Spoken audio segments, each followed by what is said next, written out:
¿Qué tal? Buenas noches. Vamos a empezar con el primer encuentro de la materia Teoría de Lenguajes.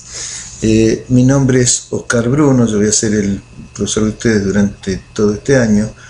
Permítanme presentarme, en todo caso con mis antecedentes. Yo soy licenciado en Sistemas del Instituto Tecnológico de Buenos Aires. Tengo profesorado, soy profesor en disciplinas industriales del Instituto Nacional Superior de Profesorado Técnico, especialista en docencia universitaria y también especialista en ingeniería en sistemas. Es decir, tengo la suerte de haber cursado el grado y el posgrado en la especialidad de sistemas. También tengo una especialización en investigación operativa, creo que es una materia que ustedes han visto, en la vieja Escuela Superior de Investigación Operativa. Una maestría en docencia universitaria del UTN, es decir, tengo grado y posgrado en lo que hace a docencia. Bueno, y me doctoré hace ya unos años en educación. Hice también un posgrado, una presentación, posgrado postdoctoral en educación en UNTREF. Desde el punto de vista de mi tarea docente, voy a compartir con ustedes, soy profesor de teoría de lenguajes de esta universidad.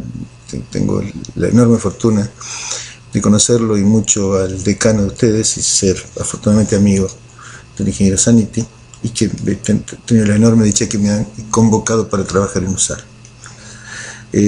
Trabajo en otra universidad, soy docente de sintaxis y semántica de los lenguajes en la Universidad Tecnológica Nacional y dirijo la cátedra Algoritmos y Estructura de Datos en esa misma universidad.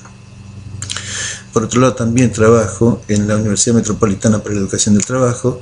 Ahí soy el director del Departamento de Informática y tengo también la fortuna de dirigir la carrera recientemente creada de licenciatura en Informática de esa universidad. Desde el punto de vista de docencia, esto es lo que yo estoy haciendo, lo quiero compartir con ustedes. Desde el punto de vista de la investigación, porque en la universidad se hace ciencia, es decir, nosotros tenemos que investigar, y si no se investiga la ciencia no avanza, nosotros venimos aquí a hacer ciencia.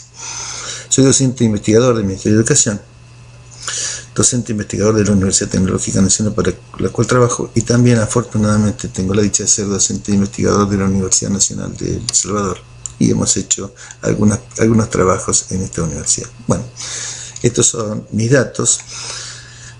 El contacto, para que nosotros tengamos un contacto permanente, es oscarrbruno@yahoo.com u oscarrbruno@gmail.com, cualquiera de los dos. Fíjense que es probable que ustedes digan que los mails que recibo los respondo todos.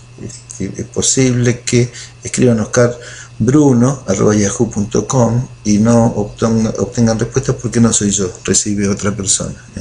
Así que es Oscar R. Bruno, tuve que poner la segunda R, o muchas veces ponen oscarbruno@yahoo.com.ar, tampoco soy yo. Así que si ponen mal el correo, no lo recibo yo, lo recibe otra persona, que se estará preguntando quién es Oscar Bruno que me manda un mail los estudiantes. También, como creo en la presencia de las redes sociales en la universidad, como creo en el mobile learning en la universidad, ya avanzaremos sobre esto, mi trabajo postdoctoral tiene que ver con esto. Tengo también presencia en las redes, en Twitter, Oscar R. Bruno. Ahí hablo de dos cosas que son las que a mí me preocupan fundamentalmente. Una es la educación, temas que tengan que ver con la educación, algunos comentarios que tengan que ver con cuestiones de educación, y otra cosa que me quita bastante el sueño, que en mi equipo de fútbol soy hincha de Huracán, así que pongo cosas de Huracán y pongo cosas de educación. Pero en fin, vamos a ver si comenzamos con una idea global de lo que va a ser el primer encuentro de hoy. Nosotros vamos a hablar de lenguajes, teoría del lenguaje. Cuando hablamos de teoría del lenguaje se refiere a lenguajes de programación, de eso se trata. Ustedes ya tienen alguna experiencia en los lenguajes de programación. Ustedes vieron, por ejemplo, los lenguajes con los que trabajan, y nosotros vamos a profundizar un poquito más sobre estos lenguajes, en lo que hace a su sintaxis, a su semántica.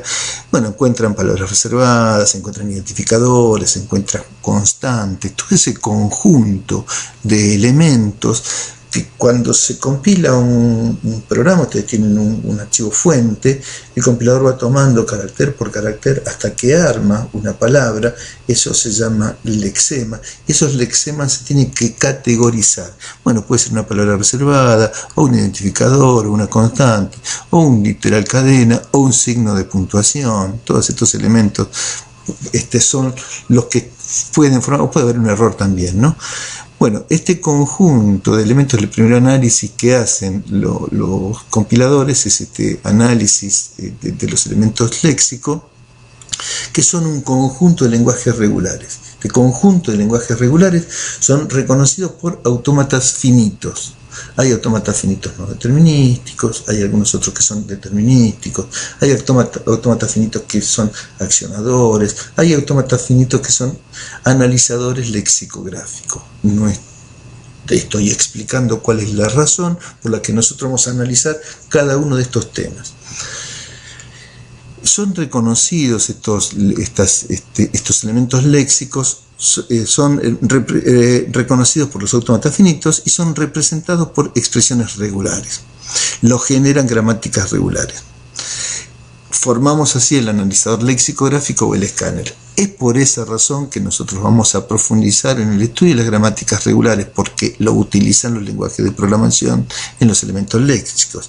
Es por esa razón que nosotros vamos a estudiar que son expresiones regulares, porque lo utilizan estos elementos léxicos. Es por eso que vamos a profundizar en el estudio de autómatas finitos con todas sus características, determinísticos, no determinísticos, y un conjunto de algoritmos para hacer transformaciones de estos autómatas. Bueno, los lenguajes de programación, ustedes saben que no tienen solamente elementos léxicos, es decir, if y f es una palabra que se puede analizar lexicográficamente, pero el if tiene que estar precedido por un paréntesis que se abre. En el caso de C tiene que seguirle una expresión, en el caso de C, y tiene que haber un paréntesis que se cierra. Es decir, hay una estructura que tiene que tener ese conjunto de lexemas que nosotros ponemos, que son que los lenguajes de programación lo analizan a través de una gramática de estructuras de frase, como el lenguaje nuestro, los lenguajes con los que nosotros hablamos. Bueno, esa gramática de estructuras de frase tiene expresiones, es decir, 5 por 8 es una expresión, ¿no?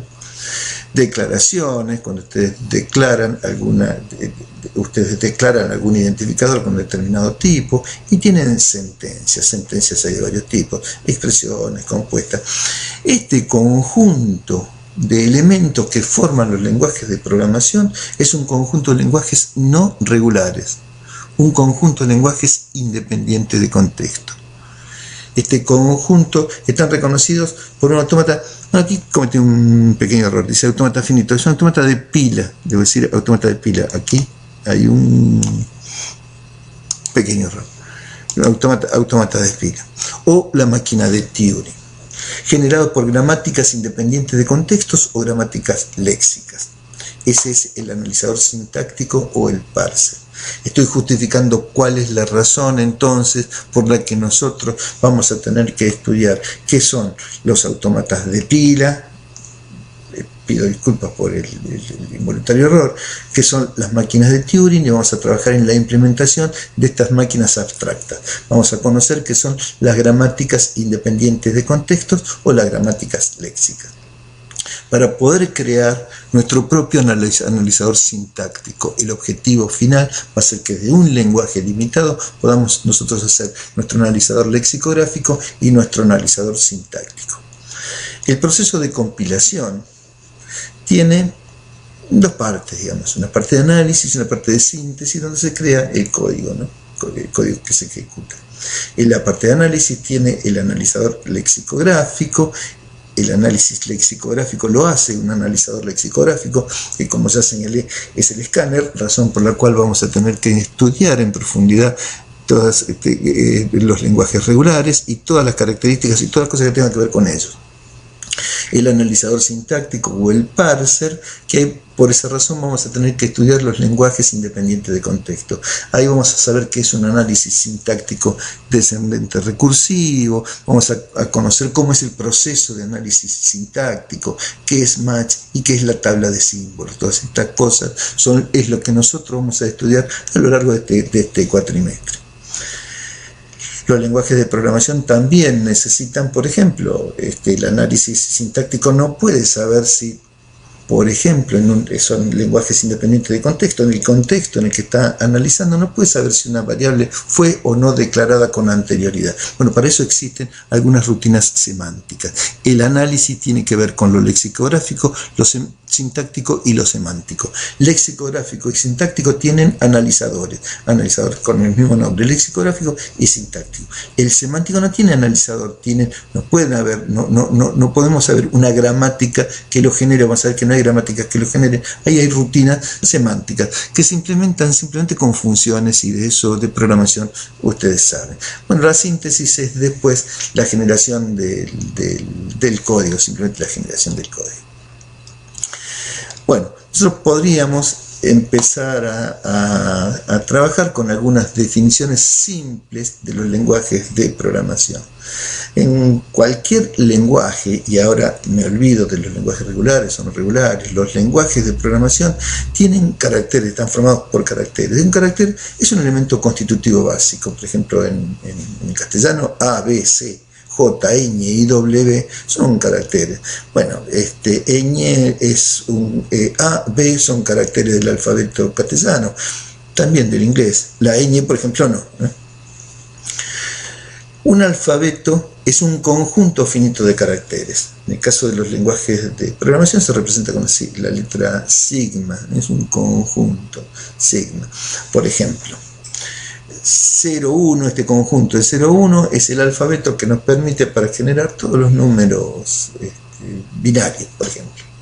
El sigma, en 3 llaves, A, B, C, D, E, F, G, hasta la Z, ese alfabeto nos permite crear el lenguaje castellano, por ejemplo. Una cadena es una secuencia finita de caracteres tomado de cierto alfabeto. Por ejemplo, yo tengo una cadena en el castellano.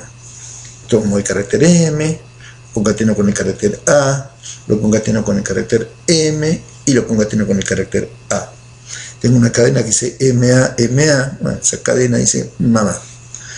Tengo el carácter A, el carácter B, el carácter C y concateno también con el carácter D. Tengo la cadena ABCD. Bueno, en realidad la cadena mamá en el lenguaje nuestro tiene algún significado. La cadena ABCD no tiene ningún significado, pero ambas son cadenas que están formadas por caracteres de este alfabeto. La longitud de una cadena tiene que ver con la cantidad de caracteres que la componen. Una cadena, por ejemplo, la cadena mamá tiene una longitud 4. Los lenguajes una cadena vacía es una cadena que está carente de elementos, que no tiene ningún carácter. Entonces, la representación de una cadena vacía es con el símbolo epsilon, tiene caracteres. La longitud de esta cadena es 0, no tiene carácter. Potenciación de un símbolo, por ejemplo, yo digo A seguido de 14B y seguido de una C. Bueno, puedo ver A, B elevado a 14 y C, simplemente para simplificar la escritura. La concatenación de dos cadenas. Bueno, S1 concatenado con S2. Por ejemplo, la cadena AB concatenado con la cadena BC da como resultado la cadena ABBC. En general, las cadenas no son conmutativas, no es lo mismo poner A concatenado con B o B concatenado con A. Si la cadena S, por ejemplo, es AB y la cadena S1 es CD, bueno, la concatenación de S con S1 es ABCD, que no es lo mismo S1 con S, que es CD, AB. En algunos casos, la concatenación de dos cadenas sí es conmutativa. ¿Cuándo? Si las dos cadenas son iguales, por ejemplo, la cadena AB, una cadena S es AB, la cadena S1 es también AB, da lo mismo poner S seguido de S1 que S1 seguido de S. En ese caso son conmutativas. La cadena también es conmutativa si están compuestas con un mismo símbolo. Si una cadena tiene, por ejemplo, 2A, la cadena S tiene 2A y la cadena S1 tiene 3A. Da lo mismo poner S concatenado con S1 que S1 concatenado con S. En última instancia el resultado va a ser de 5A. La identidad de la concatenación es el épsilon. El épsilon que no tiene caracteres, bueno, el épsilon que no tiene caracteres, voy a poner delante de la cadena AB concatenada con nada es lo mismo que nada concatenado con AB. No tiene caracteres. Así que hay tres casos particulares donde las cadenas son conmutativas, si ambas cadenas son iguales, si la cadena está compuesta por repetición del mismo símbolo, o épsilon, que es la identidad de la concatenación. Bueno, así como potenciamos un símbolo, podemos potenciar una cadena. Por ejemplo, la palabra for, F-O-R, que nosotros usamos en los lenguajes de programación. Si yo tengo F-O-R y potencio el símbolo R, el último símbolo, el último carácter, dos veces, tengo F-O-R-R. Pero sin embargo, si potencio la cadena S, for, la potencio dos veces la cadena, tendré for. Es decir, si S es una cadena, entonces S a la N con N mayor que 1, ¿no? Mayor o igual que 1, en todo caso, representa la cadena que resulta de concatenar S consigo misma N menos 1 vez. Es decir, yo tengo que S a la 2 es S concatenado con S. Si tengo S a la 3, S concatenado con S, concatenado otra vez con S. Bueno, aquí vamos a hacer la primera distinción de los lenguajes. Existen dos tipos de lenguajes. Los lenguajes naturales, que yo estoy tratando de utilizar para comunicarme con ustedes, y los lenguajes formales.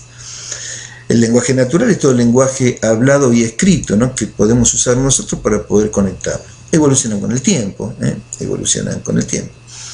Los lenguajes, las reglas gramaticales son posteriores y explican la estructura. La semántica es más importante que la sintaxis. Claro, yo puedo decir, por ejemplo, qué sé yo, algún término como,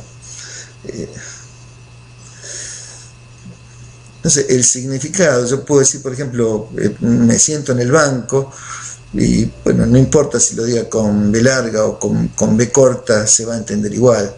O en el banco me siento, se entiende lo mismo. No es necesario una estructura. No es necesario en general la estructura que sea muy precisa, y tampoco es necesario, si hay errores lexicográficos, también se puede entender, porque lo que importa es la semántica. Un lenguaje formal ya es un poco diferente. Un lenguaje formal es un conjunto de cadenas formadas con caracteres de un determinado alfabeto. Por ejemplo, lenguaje formal de las palabras reservadas de un lenguaje de programación, como C. Y F es una palabra de ese lenguaje. Las cadenas que constituyen un lenguaje formal no tienen una semántica asociada, solo tiene una sintaxis dada por la ubicación de los caracteres dentro de la cadena. Y F, importa que esté la I y que le siga la F. Pero nadie se hace el análisis de lo que significa esa palabra. Nosotros como programadores sabemos usarla. While tiene que estar escrita con minúscula en el caso de C, W, H, I, L, E, tiene que tener todo lo que tiene que tener. Pero el significado nosotros que les damos, no hay ningún significado. Esa palabra tiene que estar bien escrita. El lenguaje de programación pierde ambigüedad y se lo puede poner por extensión. Supongamos, yo tengo un lenguaje que está formado por un conjunto de palabras. Por ejemplo, el lenguaje está formado de símbolos. 101 es una palabra, 1001, 10001, 1000. Bueno, lo puedo mostrar por extensión poniendo cada una de las palabras que forman ese lenguaje, o lo puedo poner por comprensión. Empieza con 1, termina con 1 y en el medio tiene 0, el símbolo 0, elevado entre valores entre 1 y 4. Entonces puedo decir, el conjunto de las palabras está 1, 0 elevado a la n, 1, tal que 1 esté comprendido entre 1 y 4. Esto está descrito por comprensión, se pueden escribir por comprensión, se pueden escribir por extensión. También se puede escribir con una frase en castellano, pero un poco más ambiguo. Acá nosotros podríamos hacer, entre todos los que somos, una descripción diferente de este lenguaje. Yo podría decir, el lenguaje que empieza con 1, termina con 1 y en el medio tiene ceros entre 1 y 4, o el lenguaje que empieza con un 1, le sigue entre 1 y 4 ceros y termina con un 1, o varias formas diferentes de decir absolutamente lo mismo. Entonces los lenguajes formales pueden ser descritos por extensión, por comprensión o mediante una frase natural, o mediante lo que profundizaremos nosotros en el estudio de las gramáticas. Desde luego que vamos a tratar de dejar de lado las frases en un lenguaje natural, porque esto es una cuestión de teoría de lenguajes de programación y no es castellano. Bueno, habíamos hablado hace un rato que teníamos nosotros cadenas, y yo había hecho la distinción entre una cadena conformada por MA y una cadena formada por ABCD. Bueno, la cadena formada por MA en el lenguaje castellano tiene un significado, habla de nuestra mamá. Entonces eso es una palabra, es cadenas que pertenecen a un determinado lenguaje. Los lenguajes, por ejemplo, if es una palabra que pertenece al lenguaje y las palabras reservadas en C. While es una palabra que pertenece al lenguaje y las palabras reservadas en C. La cardinalidad de los lenguajes está dada simplemente por la cantidad de palabras que tiene ese lenguaje. Yo les voy a pedir a ustedes que me digan, por ejemplo, cuál es la cardinalidad del lenguaje de la palabra reservada de C. Habrá que buscar cuántas son las palabras del lenguaje de C y decirme cuántas son las palabras que lo representan. Esa es la cardinalidad.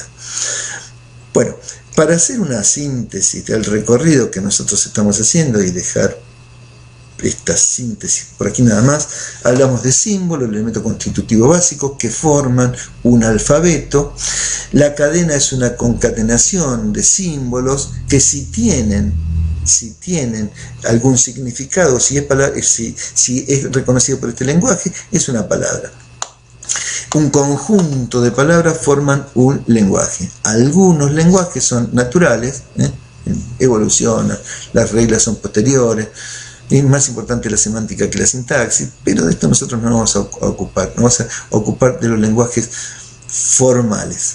De los lenguajes formales, algunos son finitos y otros son infinitos. Por ejemplo, el lenguaje de las palabras reservadas en C es un lenguaje formal, finito, ¿no? Porque sabemos claramente el lenguaje de los identificadores en C, que pueden empezar con una letra y le puede seguir una letra o un dígito. Bueno, es un lenguaje formal también, pero es infinito, podemos formar infinitas combinaciones de identificadores. Los lenguajes, entonces, formales pueden ser finitos o infinitos. Todos los lenguajes finitos son regulares. De los lenguajes finitos, algunos son regulares y otros no lo son. Otros son independientes de contexto. Fíjense, algunos son regulares. Por ejemplo, lo que decíamos, los identificadores son lenguajes regulares, son lenguajes infinitos regulares. Pero, por ejemplo, una expresión 4 encerrado entre paréntesis es una expresión. 4 encerrado entre paréntesis, si lo encierro también entre paréntesis, sigue siendo una expresión. Pero ¿qué particularidad tiene que tener eso? Que las paréntesis que abren tienen que balancearse con los paréntesis que cierran. Bueno, ese es un lenguaje no regular. Es un lenguaje formal, porque no es un lenguaje natural, pero es un lenguaje no regular. Esos son los lenguajes independientes de contexto. Para abordar el tema de los lenguajes regulares, vamos a ver nosotros qué son las gramáticas regulares, vamos a ver que son en última instancia lo que los genera. Vamos a ver que los reconocen los autómatas finitos, y ahí veremos de autómatas finitos varias cosas de autómatas finitos. Vamos a ver que se representan mediante expresiones regulares, y atenderemos también las cuestiones de las expresiones regulares.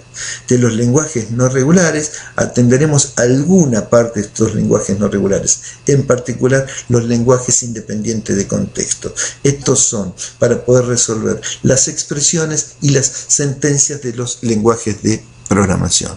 Con esto es todas las cosas que tienen los lenguajes de programación. Bueno, con esta breve síntesis doy por terminado esta introducción al tema de hoy, que seguramente en clase lo veremos con un poco más de profundidad. Un gusto compartir esta jornada con ustedes.